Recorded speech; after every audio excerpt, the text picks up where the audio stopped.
आमची कोकणामधील आम्हा सर्व आमदारांची भूमिका पहिल्या दिवसापासून हीच राहिली होती की जर का जनतेचा ह्या प्रकल्पाला विरोध नसेल तर आमचाही त्याला विरोध नसेल।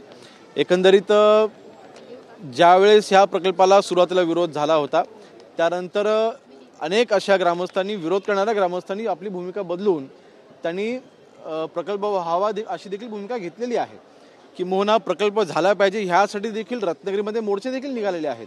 मला वाटतं नाण्याच्या दोन्ही बाजू आहेत, तर दोन्ही बाजू समजून घेतल्या पाहिजे आणि हा प्रकल्प मुळात तिथे झाला पाहिजे। ती जागा ही तत्कालीन मुख्यमंत्री उद्धवजी ठाकरे यांनी सुचवली होती।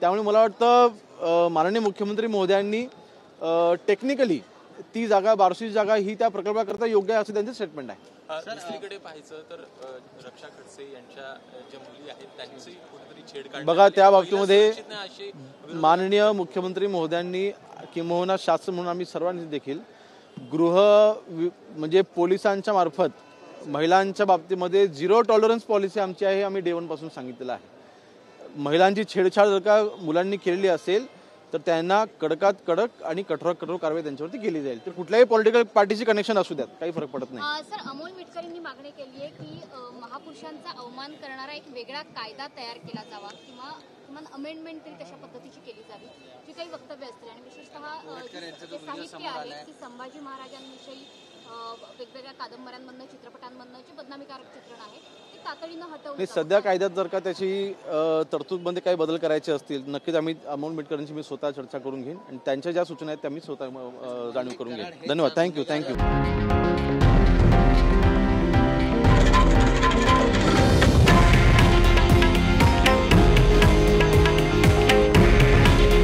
हे आहे देशातील नंबर 1 न्यूज नेटवर्क आणि आपण पाहत आहात TV9 मराठी। काळजी तुमची, हित महाराष्ट्राचं।